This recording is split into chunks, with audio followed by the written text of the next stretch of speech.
Chère mère, comment allez-vous? Oui, je vais bien, Oui, merci. Et vous? oui, grâce à Dieu, tout va pour le mieux, chère mère. Donc, Oui, je vais bien. Dieu merci. Je Donc, ne vais pas être longue. il n'y a Tout pas à de l'heure, problème. je suivais un monsieur qui parlait de la rébellion. La rébellion a été créée comment? Moi, je pense que c'est d'après les explications de... Comment il s'appelle? Le président Guéhi. La rébellion a été créée comment? C'est quand Bédié a refusé de s'occuper des militaires qu'il avait envoyés je ne sais pas dans quel pays. Centrafrique. Hein? Centrafrique. C'est pas ça, éclaireur? Oui, c'est l'une des causes. L'une des causes, pour être précis. Ah, c'est une des causes. C'est l'une des causes. Alors, Et je vais vous expliquer ça simplement. Oui, Pour être très direct, pour que vous compreniez, Chérif Ousmane que vous voyez là, oui, il faisait partie de ce contingent-là. oui, Et il fut un moment où la Centrafrique avait besoin de soldats, de casques bleus de l'ONU, oui, et la MINUSCA, et M. Bédié les a envoyés là-bas. oui, Et une fois revenus, il y a des sommes qui devraient leur être versées. M. Bédié a refusé de leur verser ces sommes-là. oui. Et c'est ce qu'ils vont justifier pour faire le coup d'État. Il faut ajouter le ministre Banaman Guetta, le ministre de la Défense, convoque les militaires et leur demande pourquoi ils demandent cette somme. Justement. Et c'est un jeune Baoulé qui prend la parole pour lui dire que si tant est que la République a besoin de cet argent, eux, ils sont républicains, ils laissent la Côte d'Ivoire garder cet argent. Je me rappelle encore, c'était à la télévision nationale. Ok. Et donc, quand les gens vont faire le coup d'État de décembre 1999, vous allez voir qu'ils parlent des zinzins et des baillefouets. Oui. Et donc, c'est ce qui va enlever Bédié au pouvoir. Mais bien avant que je l'ai dit, c'est l'une des causes. Parce que quand on parle de rébellion, les gens tombent directement sur la résultante, les gens tombent sur les faits, mais sans parler des causes. Mais quel était le régime de Bédié? C'est avec le régime de Bédié qu'on a vu la catégorisation des Ivoiriens. Où il y avait des Ivoiriens de seconde zone, des Ivoiriens qui étaient des jouisseurs. Il nous a dit que nous, les gens de l'Ouest, que nous sommes des jouisseurs compulsifs. Il a dit que les gens du Nord sont des Kangadjoura qui doivent être là comme des esclaves. Et ils avaient baouléisé le pays où pour être quelqu'un, si tu n'étais pas à Caen, tu n'étais pas de la bonne race. Et ceux qui ont le plus vécu cela, ce sont les gens du Nord. Parce qu'il était difficile de distinguer un homme du Nord qui vient du Mali, du Burkina, parce qu'ils ont les mêmes manières de s'habiller, ils ont souvent les mêmes habitudes, ils fréquentent les mêmes endroits et ils socialisent ensemble. Ils ont donc fait l'amalgame de mélanger tout le monde. Et lors des grandes rencontres des musulmans, comme les vendredis, les gens les attrapaient et puis les attachaient les uns aux autres avec les boubous pour les humilier. Sous le prétexte qu'ils étaient à la recherche de ceux qui n'avaient pas les cartes de séjour, ils ont humilié beaucoup d'Ivoiriens du Nord. Et sans oublier que beaucoup de cadres du Nord de la Côte d'Ivoire ont été renvoyés carrément de la fonction publique sous l'ère de Bédié. Donc, tous ces facteurs mis ensemble, quand le coup d'État survient, les gens se disent, mais c'est très bien fait pour Bédié, sans oublier que Bédié était avec des gens comme les Maurice Kakou Gikaye, englués dans des détournements à haut niveau. Par exemple, le détournement de 18 milliards de l'Union européenne. Et les Blancs leur disent, mais ce que vous avez fait est mauvais. Ils disent aux Blancs, vous êtes des petits commis, faites ce que vous voulez. Mais on ne dit pas ça aux Blancs. Tu ne peux pas prendre l'argent du Blanc et te foutre de lui. Et donc, quand tous ces facteurs-là, vous les mettez ensemble, et que maintenant le coup d'État survient, Gueye, qui n'avait rien à voir avec ce coup d'État, quand les Chérif Ousmane et autres, avec les Ido, ont fini le coup d'État, ils sont allés voir le général par l'info. Ils disent, on a fini de faire coup d'État. On cherche quelqu'un. Avec le général Abdullah, lui qui gère Air Côte d'Ivoire actuellement, là, ils sont allés voir les deux là. Les deux là leur ont répondu que quand nous on est du Nord, là, si nous on se met devant, ils vont dire que ce sont les gens du Nord, ça peut poser des problèmes. Donc nous on ne peut pas. Gueye était couché à Kabakouma. Gueye même qui a été chassé à la limite avec un coup de pied dans le derrière par Bédié. Et quand Gueye finalement a été forcé et qu'il est venu à Abidjan, maintenant il s'installe. Quand il s'installe, je suis en train vraiment de faire une analyse vraiment de synthèse pour aller plus vite. Qu'est-ce qu'on constate? Dès la deuxième semaine, Laurent Gbagbo sort un discours pour dire que d'abord il a bien apprécié le coup d'État, il a dit que c'était la révolution aux yeux. Hein. Il sort pour dire si c'est un coup d'État RDR, dites-le nous. Et les choses se gâtent. En juin 2000, le président Ouattara, si je ne m'abuse, demande à tous les ministres de démissionner du gouvernement de transition. Donc la balle reste entre Gbagbo et Gueye. Mais ce que beaucoup d'Ivoiriens ne savent pas, et ça, celui qui nous le dit, il s'appelle le général Oulata Gouadi. Ils ont commencé donc des tractations. Il fallait écrire, vous fermez le téléphone pour ceux qui n'ont pas la parole. Ça va beaucoup nous aider. Parce que ce que je fais, ce n'est pas écrit. Et ceux qui n'ont pas la parole, s'il vous plaît, fermez le téléphone.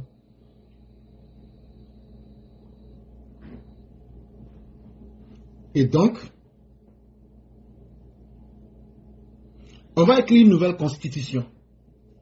Simone et Gbagbo que vous voyez là, Laurent Gbagbo que vous voyez là, ils ne sont pas présidents. Mais c'est eux qui étaient devant. Jusqu'à ils ont dit même là, une femme blanche ne doit pas être présidente, en référence à Madame Nouvian Dominique Ouattara. Ils ont tout fait pour présenter Alassane Ouattara comme un étranger avec l'article 35, non, je crois bien que c'était l'article 35, doit être de père et de mère, et etc., etc. Tout ça pour éliminer un candidat. Et après, Laurent Gbagbo lui-même va dire, il va reconnaître que l'article 35 a été bel et bien mis en place pour éliminer Alassane Ouattara. C'est aussi l'une des causes. Il faut le dire clairement devant la conscience populaire. Les vidéos sont là. Il dit l'article 35 a été écrit pour éliminer un candidat. Toi, tu es encore opposant, mais tu as contribué à créer les conditions pour écarter un candidat. Et donc, dans ces conditions-là, en 2000, l'article 35 a été écrit pour éliminer Alassane Ouattara. Et donc, quand ils ont fini d'éliminer Alassane Ouattara, ce que beaucoup savent, mais qui font semblant de ne pas savoir, quand les choses se sont gâtées entre Gbagbo et le colonel Oulata, Gbagbo prend soigneusement le temps d'infiltrer ses éléments les plus fidèles dans l'armée. On assiste bizarrement à une série de coups d'État. Coup d'État de la Mercedes noire, coup d'État du cheval noir, coup d'État de la nuit, coup d'État de la journée, coup d'État de la cabine téléphonique. Et les gens massacrent plusieurs militaires du nord de la Côte d'Ivoire. Ça va être un premier signe qui va être une alerte pour dire attention, il y a un danger grave. Quand ils finissent donc d'affaiblir les militaires originaires du nord de la Côte d'Ivoire, les militaires de l'ouest incrustent tous les postes. Et ce que j'ai dit, nous avons les audios de Oulata qui dit que sans lui, Gbagbo n'aurait pas pris le pouvoir en ce jour béni du 26 octobre 2000 en Côte d'Ivoire. Et il nous donne clairement ce qu'ils ont fait. Et il dit aussi que c'était un coup d'État, contrairement à ce que les gens veulent faire croire. Et effectivement, nous avons des audios avant la proclamation des résultats. Gbagbo, en ce moment, la CEI s'appelait la CENI, la Commission électorale nationale indépendante. Avant la proclamation des résultats, ils ont kidnappé Honoré Guié, le président de la CENI, et ils sont allés le cacher quelque part. Gbagbo est allé à la présidence et il donnait des ordres à des généraux et à des personnes et au Oulata Gouadi pour sécuriser le palais et autres. Comment se fait-il que tu n'as pas encore été, les résultats n'ont pas été donnés? Vous avez kidnappé le président de la CENI et vous n'avez pas attendu ni le résultat de la CENI, qui est aujourd'hui CEI, ni le résultat de confirmation de la Cour suprême. Et Laurent Gbagbo, dès le lendemain, comme il l'a dit, il s'est proclamé président alors qu'il était opposant et il a demandé qu'on puisse lire les résultats. Gueye Robert, avec la pression des socialistes en France, les gens lui disent, nous préférons un mauvais civil. Nous préférons un mauvais civil à un bon militaire. Tu dois quitter le pouvoir. Guy Robert dit, est-ce qu'on ne peut pas recompter les voix là? Parce que le premier résultat avait donné Guy Robert gagnant de 50,4%. Guy Robert dit, comptons les résultats. Gbagbo dit, niet. Et donc, dans ces conditions, avec tout ce qui avait été planifié, Gbagbo prend le pouvoir le 26 octobre 2000. Et lorsqu'il prend le pouvoir le même soir à la RTI, il dit, je donne l'ordre aux forces de défense et de sécurité de se défendre par tous les moyens. Il faut que vous me écoutiez très bien. Oui. Des militaires, tout le monde sait qu'un militaire, il est entraîné pour prendre des vies. Un gendarme, c'est ça. Quand tu dis à un chien qui a été entraîné à chasser, est-ce que ce chien-là peut aller te cueillir des fleurs? Il ne pourra que chasser sa proie. Et quand il donne cet ordre-là, qu'est-ce que nous voyons? Dès le lendemain, pas loin de la prison civile de Yopougon, nous voyons un tombeau géant, ce qu'on appelle un charnier, plus de 43 corps. Et ces corps-là viennent d'où? D'Abobo, près du camp de gendarmerie d'Abobo. Et qui sont ceux qui se plaignent qu'ils ont perdu des enfants? C'est soit des étrangers, soit des populations du nord de la Côte d'Ivoire. C'était la première fois. Et ça devient un autre signal. Il y a plusieurs causes. Et je suis en train de les citer pour que les gens s'en souviennent. Et ceux qui veulent contester ce que je dis, vous aurez l'occasion de le faire. Et quand ça arrive, les gens se disent on a dépassé un autre niveau de la barbarie. Quand on demande à Laurent Gbagbo, mais ceux qui ont été abattus là, qui sont-ils? Laurent Gbagbo répond que ce sont des marginaux. Qu'est-ce que ça veut dire un individu marginal? Ça veut dire c'est une personne là. Son effet, son poids dans la société n'a aucune valeur. C'est quelqu'un qui est à la périphérie. C'est quelqu'un qui n'est même pas quelqu'un qu'on considère dans la société. Et quand Laurent Gbagbo vient, après ce que je viens de vous dire, qu'est-ce qu'on constate? Il durcit le ton. Il dit 1000 morts à gauche, 1000 morts à droite, moi j'avance.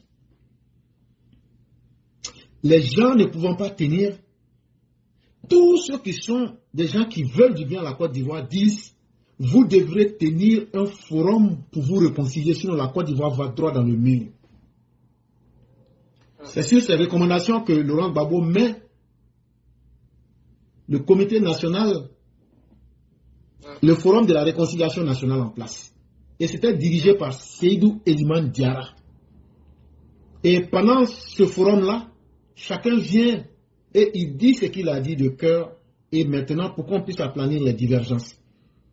Mais lorsque ce travail-là est fini complètement, Laurent Gbagbo dit les résultats de ce forum-là, quand Seydou Eliman Diarra lui dit pour dire si tu veux la paix pour diriger la Côte d'Ivoire, là, il faut appliquer ces résolutions-là. Laurent Gbagbo répond que les résultats de ce forum de la réconciliation-là, ce n'est pas une constitution bis et qu'il ne va rien appliquer. Et c'est là que Gueye l'a traité de boulanger. Ouais, il ne va jamais changer, ce monsieur. Et donc, on reste dans ce contexte. Il n'applique pas les résolutions du forum de la réconciliation. Et qu'est-ce qu'on constate? Il y a un durcissement. Quand des militants de l'opposition se font abattre au plateau, qui a été déclaré zone rouge. Ouais. Quand des femmes ont été violées à l'école de police et que Simone Eve Gbagbo vient applaudir pour dire qu'elles l'ont mérité parce qu'elles l'ont cherché. Et c'était devenu courant. Et les gens, avec tout ce que je viens de vous citer, quand vous mettez tous ensemble là, c'est ça qui a créé la rébellion. Maintenant, la rébellion que vous voyez, avant qu'elle ne naisse, il y a un premier groupe de jeunes militaires ivoiriens qui étaient exilés au Burkina. Après le forum de la réconciliation, quand ils sont venus, Laurent Gbagbo les a tous abattus. Yeah. Donc, ceux qui sont au Burkina, ils disent, ah, donc si on rentre là, on va mourir aussi. Donc, on ne rentre pas. C'est qu'on va faire là. on va prendre les armes. Et quand ils ont dit qu'ils vont prendre les armes, ils sont allés voir Blaise. Là où ils étaient au Burkina, on appelle ça Farakoro. Blaise leur dit, vous voulez prendre les armes, vous savez ce que ça va vous coûter? Ils disent en tout cas, le premier groupe qui est parti, là, ils sont plus revenus, ils sont tous morts. Blaise dit, vous voulez prendre les armes? Il n'y a pas de problème. Comme c'est toi, IB, qui est venu devant moi. Moi, je n'ai pas d'argent pour vous donner les armes. Mais toi et puis moi, on va aller voir Kadhafi. Ceux qui parlent là. Qui a fait rébellion, qui n'a pas fait rébellion là? Hey, ce que moi je vous dis là, ce ne sont pas des paroles en l'air. Hein. Si tu me peux, j'enlève les vidéos, je te montre. Donc, je suis en train de faire une synthèse, mais c'est ce que IB même a dit que je suis en train de dire. Quand je parle de que je dis, voilà ce que Oulata a dit. Je peux t'enlever les vidéos pour te mettre. Pour ne pas perdre le temps aux gens, je suis en train de résumer. IB dit qu'ils sont partis là-bas. En Libye, Kadhafi a remis, je crois, 20 milliards. Je me trompe sur la somme. Mais il dit qu'eux n'ont reçu que 2 milliards. Et les armements qu'ils ont reçus, c'est avec ça qu'ils ont fait leurs premières opérations. L'attaque du 19 septembre 2002. Et quand les événements du 2002, du 19 septembre 2002 ont échoué, ils ont maintenant essayé de prendre une partie du pays. Et dans leur stratégie, c'était de bloquer Yamoussoukro. Et en un mois, ils allaient mettre fin à la rébellion parce qu'ils avaient les capacités de défier l'armée ivoirienne. C'est là que Laurent Gbagbo active l'accord de défense avec la France. Il dit aux Français, activons l'accord de défense et repoussez les rebelles pour moi. Et c'est là qu'ils vont repousser les rebelles, les gens du MPCI, pour aller les mettre jusqu'à Boaké, à Djebonois. Maintenant, entre Djebonois et Tiébissou, ça devient la zone tampon. Et puis maintenant, les rebelles maintenant vont essayer de se casser maintenant pour aller vers l'ouest. Et il y aura deux groupes. Il y a le MPJ et le MPGO. Mais le MPGO est né avant le MJP. Le MPGO, mouvement, j'ai oublié, mais le MJP, c'est le mouvement pour la justice et la paix, etc., etc. Et donc, les rebelles vont occuper la zone centre-nord-ouest, qu'on appelle les zones CNO. Gbagbo aura la partie sud du pays. Et qu'est-ce qu'on constate? Laurent Gbagbo, la partie qu'il occupe, chaque matin, quand on se lève, on voit des cadavres. On dit, mais il y a quoi? Ah, c'est l'escadron de la mort de H est resté dedans. Émile T est resté dedans. Et on dit, mais ils ont fait quoi? On dit, non, H là, lui, on le soupçonne d'être militant, il participe aux réunions du RDR. Voilà la raison. Mais lui, Émile là, il n'est pas Djoula, il n'est pas RDR. Mais pourquoi il a dit au forum de réconciliation que Ouattara là, puisqu'il a été Premier ministre, pour ne pas qu'il y ait la violence là, pourquoi on ne va pas le laisser être candidat et puis il va perdre l'élection et puis on va passer à autre chose? Pourquoi il a dit ça? Lui aussi, il a gagné la mort dedans. Et les Ivoiriens qu'on peut vous citer étaient des millions. Les gens se sont dit, mais ça c'est une sale histoire. Et donc, ceux qui ont pris les armes avaient raison. Laurent Gbagbo, en massacrant les Ivoiriens, a justifié lui-même la rébellion. Et donc, quand la rébellion a éclaté, écoutez-moi très bien, les 2 premières semaines, il y a eu une première grosse attaque qu'on appelle le lundi noir. Gbagbo a mis le paquet de son armée, mais ça va être un échec violent pour lui. C'est là après maintenant qu'ils vont maintenant, dans un premier temps, demander. Laurent Gbagbo va dire que ce sont des djihadistes qui ont attaqué la Côte d'Ivoire. Il va demander que la CEDEAO là puisse soulever les alpha-jets du Nigeria pour bombarder les rebelles. Mais les gens disent, mais ceux qui t'ont attaqué là, ils disent qu'ils sont de l'armée ivoirienne. Ils ont parlé sur RFI, ils ont parlé sur BBC. Ils disent que ce n'est pas vrai. Les gens disent, comme c'est comme ça là, avant de les bombarder là, attends, on va venir discuter avec eux pour voir nous-mêmes qui ils sont. La première réunion entre la CEDEAO et puis les rebelles là, ça s'est tenu dans un coin qu'on appelle Adrao. Je sais de quoi je parle. Hein. Quand ces réunions-là sont finies, la CEDEAO dit, ce sont des Ivoiriens. Parce que quand on a parlé avec eux là, C'est qui ils ont évoqué là? Dans la presse internationale déjà là, l'ONU t'avait déjà dit que toi et ta femme, on va vous poursuivre pour votre affaire d'escadron de la mort. Ils ont parlé de ça. Ils disent que eux là, voilà leur matricule dans l'armée. Est-ce que c'est faux, mais est-ce que c'est vrai? Laurent Gbagbo m'a dit vrai, là c'est vrai. Et donc ce sont des Ivoiriens. Donc comme ce sont des Ivoiriens là, on ne peut pas vous aider à diviser votre pays. On va vous recommander de discuter. Et qu'est-ce qu'ils vont faire? Ils vont aller très vite d'abord en France, qu'on va appeler les accords de Lina Marcoussi. Cher, mais vous savez ce qui s'est passé là-bas? Quand ils sont arrivés à Lina Marcoussi, au premier jour de la discussion, il y avait Soro Guillaume, il y avait Alassane Ouattara, il y avait Henri Konan Bédié, il y avait Laurent Gbagbo. Non, pardon, il y avait Laurent Gbagbo, il était là-bas. Écoutez-moi très bien, c'est Jeune Afrique qui nous a parlé de cela. Après les premiers contacts, la nuit, Soro Guillaume et Gbagbo se sont rencontrés. Et ils ont décidé comment ils vont mener les discussions sans inclure les autres parties. Donc le matin, quand ils se sont réveillés, qu'ils sont allés à Kléber dans la salle, quand bien même qu'ils étaient opposés, Laurent Gbagbo et Soro Guillaume disent qu'eux ont déjà trouvé une solution. Donc le président Ouattara et Bédié n'ont même pas lui à donner leur avis. Accord de Lina Marcoussi, c'est le Jeune Afrique publié le 4 mars 2003. Et voici le titre. Accord de Lina Marcoussi, la vraie histoire, oui, de Gbagbo à Chirac. Maintenant, ce que je vais vous dire, je vais vous lire ici ce qui s'est passé en réalité. Si vous permettez. Ok. Donc, je vais lire tout l'article pour que vraiment les gens puissent comprendre tout en même temps. Est-ce que vous êtes d'accord? Oui, bien sûr, bien sûr. Ok. Il y a plus d'un mois, déjà après 10 jours de conclave à Lina Marcoussi, Lina Marcoussi qui est le nom d'une petite agglomération de la région parisienne. Les acteurs de la crise ivoirienne ont tous apposé leur signature au bas d'un accord. Le vendredi 24 janvier, vers 2 h du matin, les frères ennemis d'hier, main dans la main, ont entonné l'abidjanaise l'hymne national pour saluer leur succès.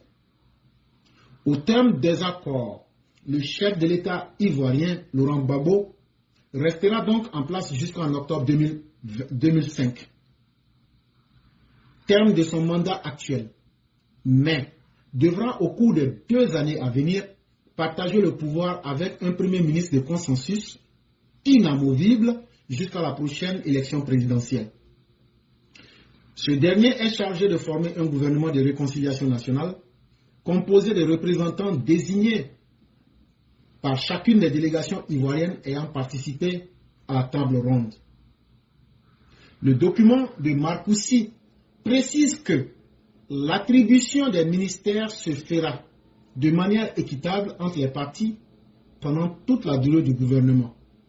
La conférence des chefs d'État, qui s'est tenue le 25 et 26 janvier au centre de conférence internationale de l'avenue Kléber, dans le 16e arrondissement de Paris, a avalisé Marcoussi et s'est attaché à franchir le premier écueil, c'est-à-dire le partage équitable du pouvoir. Voici reconstitué, grâce au témoignage croisé de plusieurs participants, la véritable histoire derrière les dernières heures qui ont scellé, écoutez très bien, les dernières heures qui ont scellé ce qui est convenu d'appeler les accords de Kléber, dont l'application n'a eu de cesse de nourrir controverses et polémiques plus d'un mois durant, mené à la baguette, conclu dans la précipitation, signé dans l'euphorie et fait au champagne. L'accord de Lina Marcoussi pouvait laisser présager un retour à la paix. Pourtant, dès le lendemain, les obstacles, les difficultés et âpres négociations reprenaient de plus belle. Ce vendredi 24 janvier, vers midi, un déjeuner est organisé au Quai d'Orsay. Dominique de Villepin profite de l'occasion pour convier les 3 principaux chefs de délégation au quai. Le soir même, à 19 h, avec le président Laurent Gbagbo. Il était là-bas. Je sais très bien de quoi je parle. Le soir même à 19 h, le président Laurent Gbagbo, l'ancien chef de l'État Henri Konan Bédié du PDCI, Alassane Ouattara du Rassemblement des Républicains et Soro Guillaume du Mouvement Patriotique de Côte d'Ivoire. À 19 h, bureau de Dominique de Villepin, Alassane Ouattara fait son entrée. Dans la pièce, outre le ministre français des Affaires étrangères, sa conseillère Nathalie Delapalme, Bédié et Gbagbo, arrivés d'Abidjan dans la matinée, sont là. Ils étaient là. À l'origine de cette rencontre devrait être un dîner. Le planning déjà chargé de Villepin en décidera autrement. Le conclave est consacré au choix du Premier ministre. L'un après l'autre, les participants proposent leurs candidats. Henri Konan Bédié cite son ancien Premier ministre Daniel Kablan-Duncan comme Premier ministre. Alassane Ouattara lui désigne Henriette Dagri-Diabaté comme Premier ministre. Laurent Gbagbo lui choisit Essi Amara, le président intérimaire de la Commission de l'Union africaine. Quant à Soro Guillaume, qui a pris connaissance de ce rendez-vous tardivement, il arrive vers 19 h 30. Dominique de Villepin lui explique l'objet de la réunion et les positions des uns et des autres. Sûr de lui, Soro Guillaume estime que ce choix doit revenir au MPCI, puisque ses partisans occupent la moitié du territoire avec des armes. Et ils ont montré leur force et accepté le maintien de Laurent Gbagbo au pouvoir. Maintenant, s'il y a un problème, des trois noms cités, seul celui de Diabaté peut convenir. Je la connais, elle est respectée. J'étais son colistier aux législatives finalement boycottées de 2001 à Port-Boué. Près d'Abidjan, même si je n'étais pas RDR, nous nous sentirons plus à l'aise avec elle, explique-t-il. D'un camp, on n'en veut pas, parce que c'est le fils spirituel de Bédié, donc de l'ivoirité. Essi Amara n'a jamais dénoncé l'ivoirité. D'ailleurs, quand il était à Lomé, à l'occasion des discussions avec le président Eyadémon, Essi Amara a montré qu'il était encore ivoiritaire. Nous ne pouvons pas l'accepter. Ça, ce sont les propos de Soro Guillaume. La discussion traîne en longueur. Laurent Gbagbo tente de défendre Essi Amara. Parce qu'il a été ministre des Affaires étrangères sous Bédié et sous Félix Houphouët-Boigny, qu'il est musulman et que sa femme est catholique. Le tout calmement sur un ton égal. Bédié conteste, arguant du fait qu'il faut un technocrate, un homme de gestion. Ouattara lui répond que l'urgence est la réconciliation et non à la technocratie, précisant également qu'il n'a rien contre Duncan, puisqu'il a été son proche collaborateur, mais que c'est Henriette Dagri-Diabaté qui est le meilleur profil. Soro fait preuve de cran et distille des pics. Ainsi, Soro accuse Bédié d'être à l'origine des maux actuels de la Côte d'Ivoire. À Gbagbo, Soro rétorque qu'il a été avec lui, Laurent Gbagbo, au Front populaire ivoirien. Je sais comment cela fonctionne. N'essayez pas de m'intimider et n'essayez pas d'intimider qui que ce soit. Ambiance, au bout d'une heure d'entretien, Dominique de Villepin met un terme au débat. Non sans souligner le caractère consensuel de la candidature de Henriette Dagri-Diabaté. Je ferai le compte rendu de cette réunion au président Chirac. Je vous propose que l'on se trouve samedi matin, soit avant l'ouverture de la conférence, soit juste après. Les participants s'égayent dans Paris et vont dîner chacun de son côté. Gbagbo Laurent a pris les coordonnées, c'est la partie que je cherchais là. Laurent Gbagbo a pris les coordonnées des uns et des autres et s'est entretenu avec Soro Guillaume dans la nuit. Samedi matin, à 10 h 30, c'est l'ouverture du sommet restreint des chefs d'État consacré à la Côte d'Ivoire. Au centre de conférence de l'avenue Kléber à Paris, première suspension à 11 h 30. Bédié, Soro et Ouattara s'apprêtent à quitter les lieux puisqu'ils ne sont pas censés participer à la suite des débats. Mais il leur a demandé de patienter. Vers 12 h 30, on vient chercher Guillaume Soro qui s'entretient dans un coin du centre de conférence avec Alassane Ouattara. ce dernier et Bédié s'installent un quart d'heure après dans un salon. Vers 13 h, on le conduit dans une salle. Ils y découvrent le président Chirac. À sa droite, Laurent Gbagbo et Soro Guillaume. À la gauche de Chirac, le chef d'État gabonais Oumar Bongo. Le secrétaire général des Nations Unies Kofi Annan et Dominique de Villepin. Bédié et Ouattara s'installent. Jacques Chirac leur explique qu'il a reçu les deux principaux protagonistes. C'est important, retenez ça. J'ai reçu les deux personnes qui sont les principaux protagonistes et qu'ils ont discuté. Le président Gbagbo a décidé de nommer Seydou Eliman Diarra, présent à Paris qui assistait à la table ronde de Marcoussis, comme Premier ministre. Nous voudrions avoir votre assentiment. Les leaders respectifs du PDCI et du RDR prennent le train en marche, car le deal était conclu avant leur entrée en scène. Ça veut dire Soro et Gbagbo ont fait un deal sur le dos de Ouattara avant que les choses ne puissent venir en public. Car le deal était conclu avant leur entrée en scène. Exit donc de Diabaté récusé par Laurent Gbagbo, qui a même menacé de démissionner si ce choix était maintenu pour cause d'appartenance au RDR. En échange, Chirac a demandé à Soro Guillaume de lui proposer 3 noms. Réponse du jeune leader rebelle, Diabaté, Soro et Dakouri Tablé. Mais il est malin le petit, s'exclame Bongo. Malin et dur en affaires. Car en acceptant Seydou Diarra, proposé par Laurent Gbagbo, Soro exige dans un premier temps d'obtenir pour sa formation le MPCI tous les postes de souveraineté. Mais tu es gourmand, lui retoque Bongo. Il faut en laisser aux autres. Habile, Soro fait mine de céder. Bon, nous considérons que c'est nous qui avons le pouvoir. Il nous faut rassurer notre base sur le fait que nous disposerons de la réalité du pouvoir. Nous ne transigerons pas au-delà de l'obtention du ministère de la Défense et de l'Intérieur. Sous pression, Laurent Gbagbo accepte le deal et à aucun moment des négociations, il ne l'a remis en cause. Mais, devant les faits accomplis, Bédié et Ouattara doivent donc donner leur aval. Ça veut dire quoi? Quand on dit quelqu'un est mis devant les faits accomplis et doivent donner leur aval, ça veut dire qu'ils n'ont pas été pris dans les décisions en réalité.